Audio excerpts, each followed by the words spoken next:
Part 1. You will hear a man phoning the owner of a holiday cottage.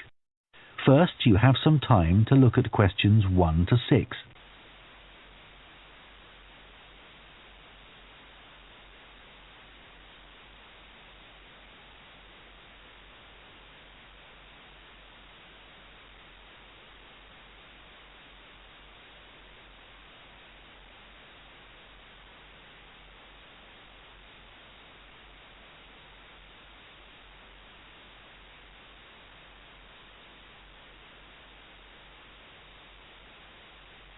Now listen carefully and answer questions 1 to 6. Hello? Oh, hello. I was hoping to speak to Jack Fitzgerald about renting a cottage. I'm his wife Shirley and we own the cottages together, so I'm sure I can help you. Great. My name's Tom. Some friends of ours rented Granary Cottage from you last year and they thought it was great. So my wife and I are hoping to come in May for a week. What date did you have in mind? The week beginning the 14th, if possible. I'll just check. I'm sorry, Tom, it's already booked that week. It's free the week beginning the 28th, though, for 7 nights. In fact, that's the only time you could have it in May. Oh, well, we could manage that, I think. We'd just need to change a couple of things. How much would it cost? That's the beginning of high season, so it'd be £550 for the week. Ah, that's a bit more than we wanted to pay, I'm afraid. We've budgeted up to £500 for accommodation. Well, we've just finished converting another building into a cottage, which we're calling Cherville Cottage. Sorry, what was that again? Cherville. C-H-E-R-V for Victor, I-L. Oh, that's a herb, isn't it? That's right. It grows fairly wild around here. You could have that for the week you want for £480. Okay, so could you tell me something about it, please? Of course. The building was built as a garage. It's a little smaller than Granary Cottage. So that must sleep 2 people as well? That's right. There's a double bedroom. Does it have a garden? Yes, you get to it from the living room through French doors, and we provide 2 deck chairs. We hope to build a patio in the near future, but I wouldn't like to guarantee it'll be finished by May. Okay. The front door opens onto the old farmyard, and parking isn't a problem. There's plenty of room at the front for that. There are some trees and potted plants there. Before you hear the rest of the conversation, you have some time to look at questions 7 to 10.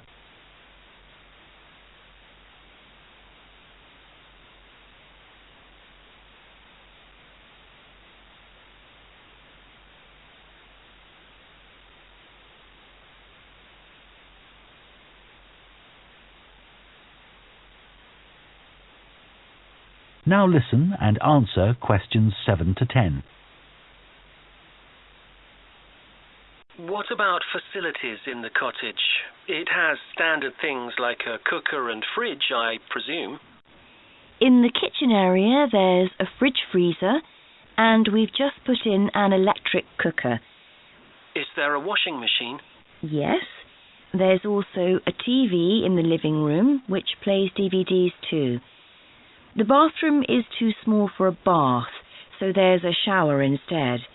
I think a lot of people prefer that nowadays anyway. It's more environmentally friendly, isn't it? Unless you spend half the day in it. Exactly. What about heating? It sometimes gets quite cool at that time of year. There's central heating, and if you want to light a fire, there's a stove. We can provide all the wood you need for it. It smells so much nicer than coal, and it makes the room very cosy. We've got one in our own house. That sounds very pleasant. Perhaps we should come in the winter to make the most of it. Yes. We find we don't want to go out when we've got the fire burning. There are some attractive views from the cottage, which I haven't mentioned. There's a famous stone bridge. It's one of the oldest in the region, and you can see it from the living room. It isn't far away. The bedroom window looks in the opposite direction and has a lovely view of the hills and the monument at the top. Well, that all sounds perfect. I'd like to book it, please. Would you want a deposit? Yes, we ask for 30% to secure your booking, so that'll be £144. And when would you like the rest of the money? You're coming in May, so the last day of March, please. Fine. Excellent. Could I just take your details so that I can...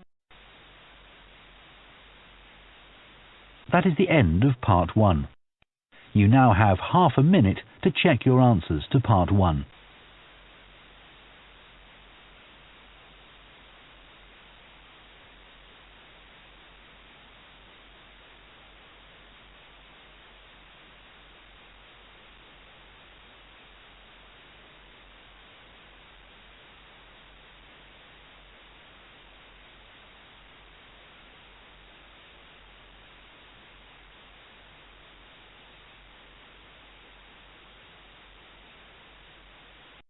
Part 2.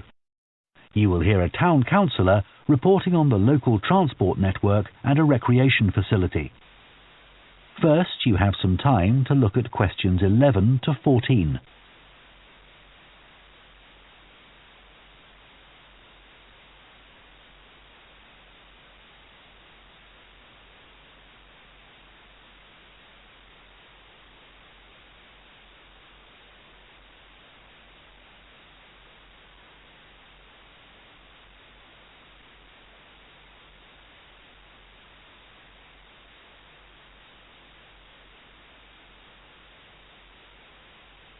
Now listen carefully and answer questions 11 to 14. Right, next on the agenda we have traffic and highways. Councillor Thornton. Thank you. Well, we now have the results of the survey carried out last month about traffic and road transport in the town. People were generally satisfied with the state of the roads. There were 1 or 2 complaints about potholes, which will be addressed, but a significant number of people complained about the increasing number of heavy vehicles using our local roads to avoid traffic elsewhere. We'd expected more complaints by commuters about the reduction in the train service, but it doesn't seem to have affected people too much. The cycle path that runs alongside the river is very well used by both cyclists and pedestrians since the surface was improved last year, but overtaking can be a problem, so we're going to add a bit on the side to make it wider. At some stage, we'd like to extend the path so that it goes all the way through the town, but that won't be happening in the immediate future. The plans to have a pedestrian crossing next to the post office have unfortunately had to be put on hold for the time being. We'd budgeted for this to be done this financial year, but then there were rumours that the post office was going to move, which would have meant there wasn't really a need for a crossing. Now they've confirmed that they're staying where they are, but the Highways Department have told us that it would be dangerous to have a pedestrian crossing where we'd originally planned it, as there's a bend in the road there, so that'll need some more thought. On Station Road, near the station and level crossing, drivers can face quite long waits if the level crossing's closed, and we've now got signs up requesting them not to leave their engines running at that time. This means pedestrians waiting on the pavement to cross the railway line don't have to breathe in car fumes. We've had some problems with cyclists leaving their bikes chained to the railings outside the ticket office, but the station has agreed to provide bike racks there. Before you hear the rest of the talk, you have some time to look at questions 15 to 20.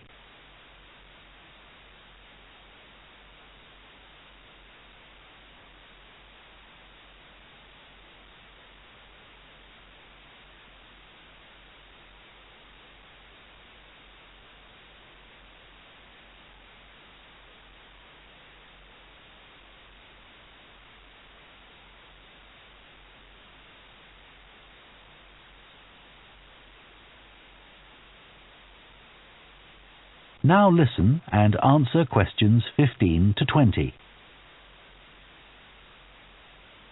So next on the agenda is proposals for improvements to the recreation ground. Councillor Thornton again.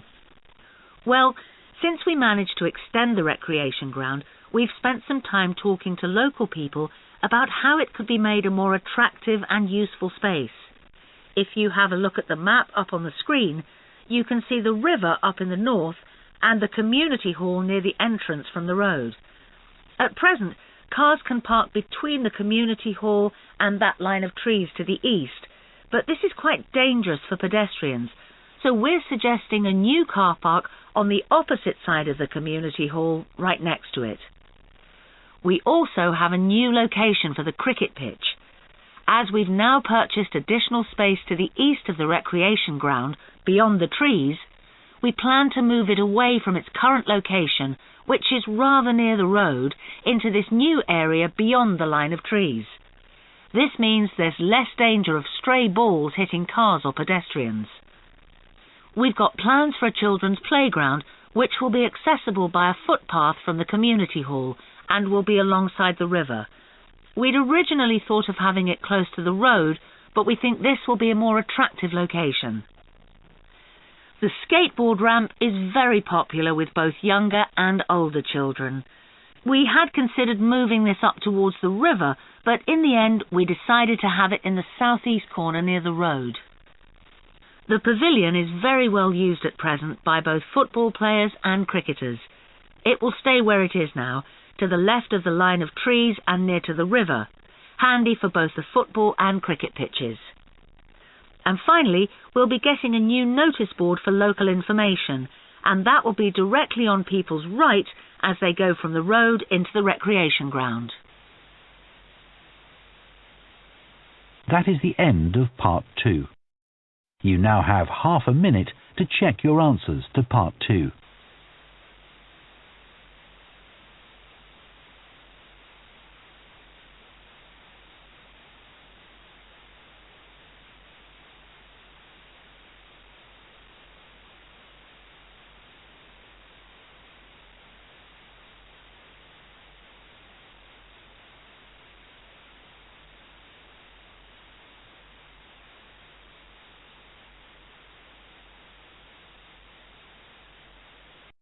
Part 3.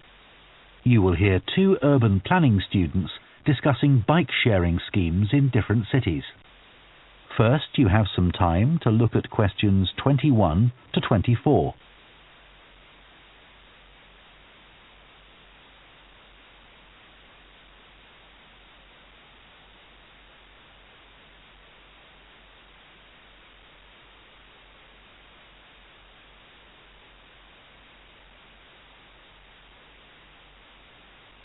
Now listen carefully and answer questions 21 to 24.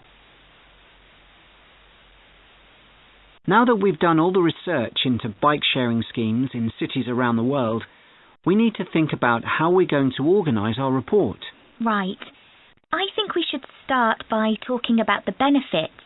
I mean, it's great that so many cities have introduced these schemes where anyone can pick up a bike from dozens of different locations and hire it for a few hours. It makes riding a bike very convenient for people. Yes, but the costs can add up, and that puts people on low incomes off in some places. I suppose so. But if it means more people in general are cycling rather than driving, then because they're increasing the amount of physical activity they do, it's good for their health. OK, but isn't that of less importance? I mean, doesn't the impact of reduced emissions on air pollution have a more significant effect on people's health? Certainly in some cities, bike sharing has made a big contribution to that, and also helped to cut the number of cars on the road significantly. Which is the main point. Exactly. But I'd say it's had less of an impact on noise pollution because there are still loads of buses and lorries around. Right. Shall we quickly discuss the recommendations we're going to make? In order to ensure bike-sharing schemes are successful? Yes. OK.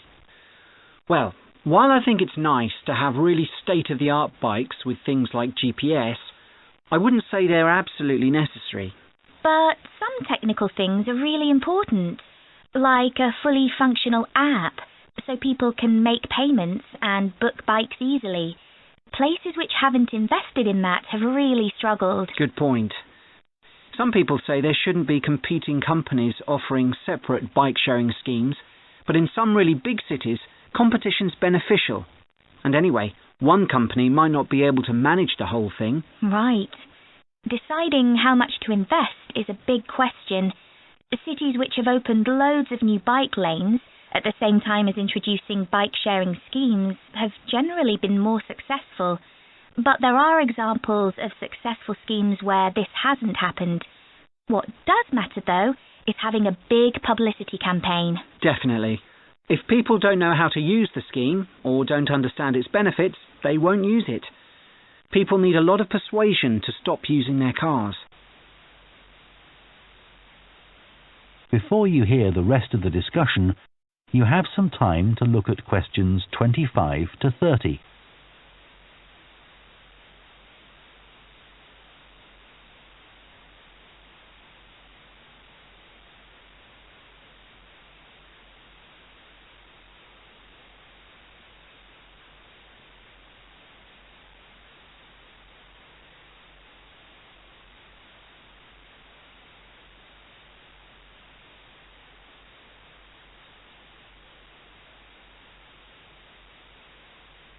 Now listen and answer questions 25 to 30. Shall we look at some examples now and say what we think is good or bad about them? I suppose we should start with Amsterdam, as this was one of the first cities to have a bike-sharing scheme. Yes, there was already a strong culture of cycling here. In a way, it's strange that there was such a demand for bike sharing, because you'd have thought most people would have used their own bikes. And yet it's one of the best used schemes. Dublin's an interesting example of a success story. It must be because the public transport system's quite limited. Not really. There's no underground, but there are trams and a good bus network. I'd say price has a lot to do with it. It's one of the cheapest schemes in Europe to join. But the buses are really slow. Anyway, the weather certainly can't be a factor. No, definitely not. The London scheme's been quite successful. Yes, it's been a really good thing for the city. The bikes are popular and the whole system is well maintained, but it isn't expanding quickly enough. Basically, not enough's been spent on increasing the number of cycle lanes. Hopefully that'll change. Yes. Now, what about outside Europe? Well, bike-sharing schemes have taken off in places like Buenos Aires. They built a huge network of cycle lanes to support the introduction of the scheme there, didn't they? It attracted huge numbers of cyclists where previously there were hardly any. An example of good planning. Absolutely. New York is a good example of how not to introduce a scheme. When they launched it, it was more than 10 times the price of most other schemes. More than it costs to take a taxi. Crazy. I think the organisers lacked vision and ambition there. I think so too. Sydney would be a good example to use. I would have expected it to have grown pretty quickly here. Yes. I can't quite work out why it hasn't been an instant success like some of the others. It's a shame, really. I know. OK, so now we've thought about all this. That is the end of part 3. You now have half a minute to check your answers to part 3.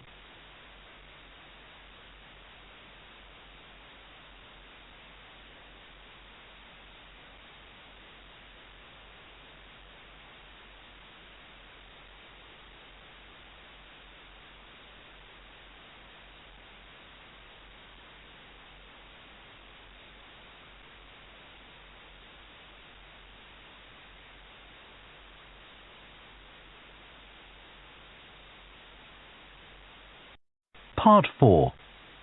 You will hear part of an environmental science lecture about a large bird called the dodo, which is now extinct. First, you have some time to look at questions 31 to 40.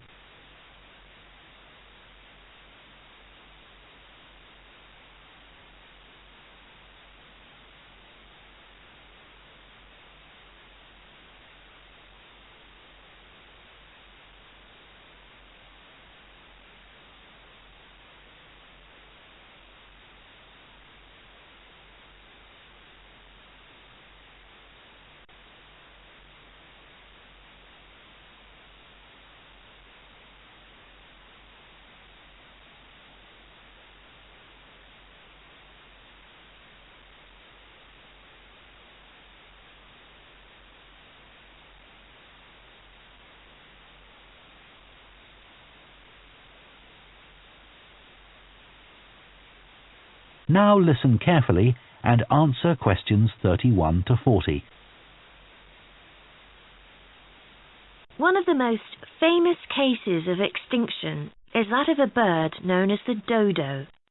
In fact, there's even a saying in English, as dead as the dodo, used to refer to something which no longer exists.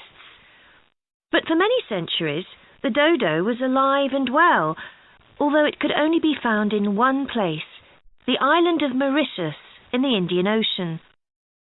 It was a very large bird, about 1 meter tall, and over the centuries it had lost the ability to fly, but it survived happily under the trees that covered the island. Then, in the year 1507, the first Portuguese ships stopped at the island. The sailors were carrying spices back to Europe and found the island a convenient stopping place where they could stock up with food and water for the rest of the voyage, but they didn't settle on Mauritius. However, in 1638, the Dutch arrived and set up a colony there. These first human inhabitants of the island found the dodo birds a convenient source of meat, although not everyone liked the taste. It's hard to get an accurate description of what the dodo actually looked like. We do have some written records from sailors and a few pictures, but we don't know how reliable these are. The best known picture is a Dutch painting in which the bird appears to be extremely fat, but this may not be accurate. An Indian painting done at the same time shows a much thinner bird. Although attempts were made to preserve the bodies of some of the birds, no complete specimen survives.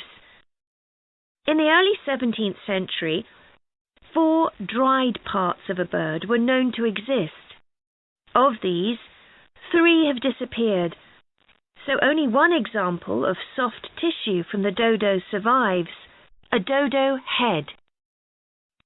Bones have also been found, but there's only one complete skeleton in existence.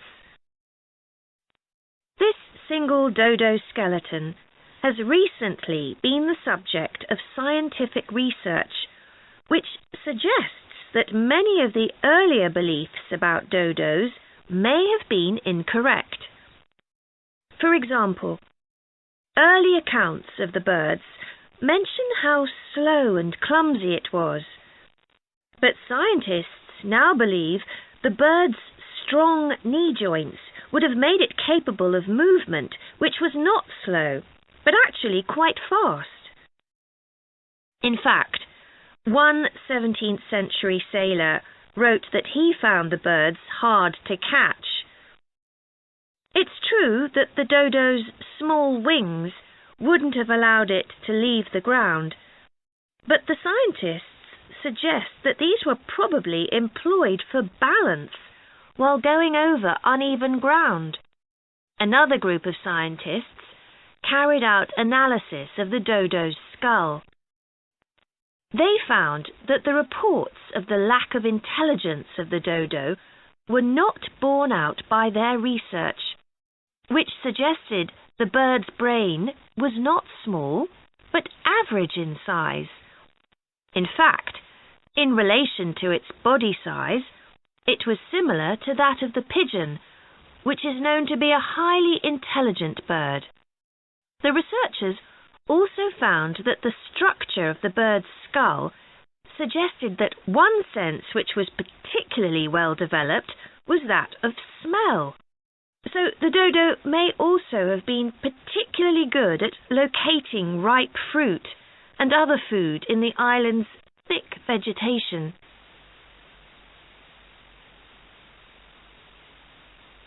So it looks as if the dodo was better able to survive and defend itself than was originally believed.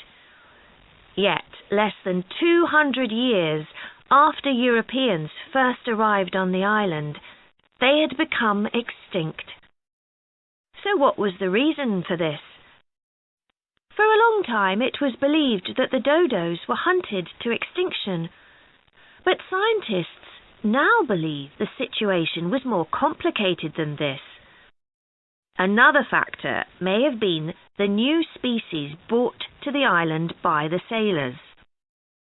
These included dogs, which would have been a threat to the dodos, and also monkeys, which ate the fruit that was the main part of the dodos' diet. These were brought to the island deliberately. But the ships also brought another type of creature, rats, which came to land from the ships and rapidly overran the island. These upset the ecology of the island, not just the dodos, but other species too. However, they were a particular danger to the dodos because they consumed their eggs. And since each dodo only laid one at a time, this probably had a devastating effect on populations. However, we now think that probably the main cause of the bird's extinction was not the introduction of non-native species, but the introduction of agriculture.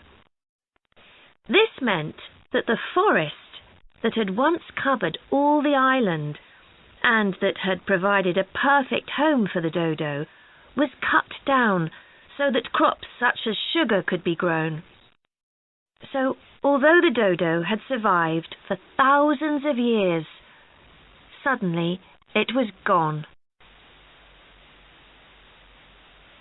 That is the end of Part 4. You now have 1 minute to check your answers to Part 4.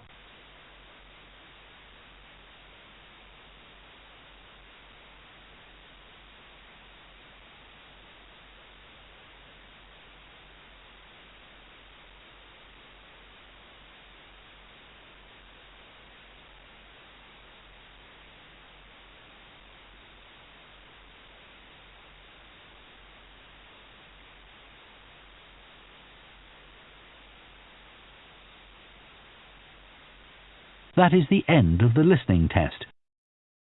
In the IELTS test, you would now have 10 minutes to transfer your answers to the answer sheet.